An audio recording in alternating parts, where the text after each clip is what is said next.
Welcome to Deal Dynamics.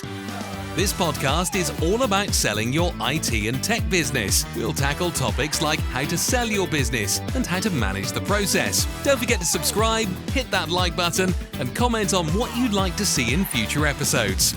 So in this episode, transaction specialist Jack is going to talk you through an answer to probably the question we get the most from any IT tech entrepreneur. How do I boost the appeal of my business to potential buyers?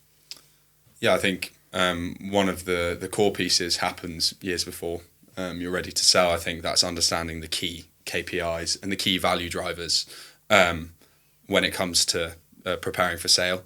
And the further out you can think about those KPIs, the more you can improve them and the more likely you are to sell at a higher valuation.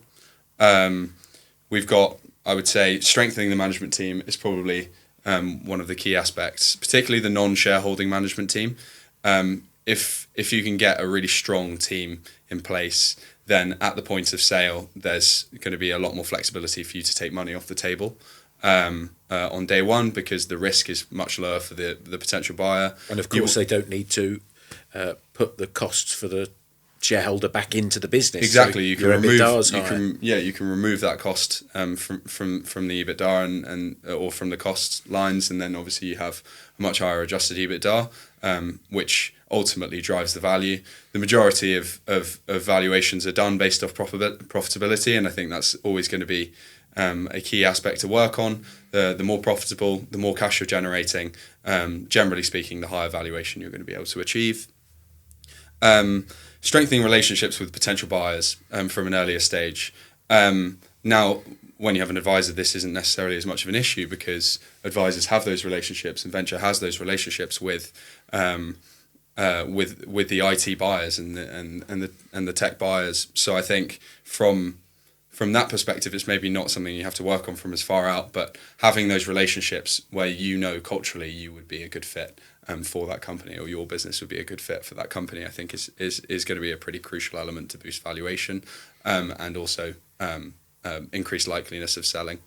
And then I think there's a number of points on revenue. There's so many points to go over, but I think revenue is going to be a key aspect. If you can see that the company, if you have a visibility of 12 months on your company, where you can see for the next 12 months, how much money is this company going to make at a bare minimum, and you can understand that, whether it be through retained contracts or projects that kind of go out and extend past the next few months, that's going to be very attractive for a buyer, because they know that on day one there's some reliable income coming into the business. That's one of the jargon phrases that we use, isn't it? It's quality of income. It's not one-off transactional business. It's visibility, contracts over the long term. Yeah, 3 projects in a year is very different to kind of 10 kind of yearly, monthly paying contracts from the perspective of a buyer, particularly private equity firms. Okay, thank you. Hopefully it gives an insight to our listeners. Thanks for listening to the Deal Dynamics podcast with your hosts, Gary Smith, Stephen Taylor, and Jack Chiappi. Please subscribe to our channel, like the video, and comment on what topics you want us to discuss. Don't forget to sign up for our newsletter, as we provide insights, reports, deals, events, trends, and more.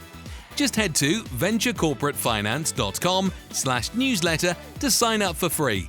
The link is also in the description. That's all for now, folks. See you next week.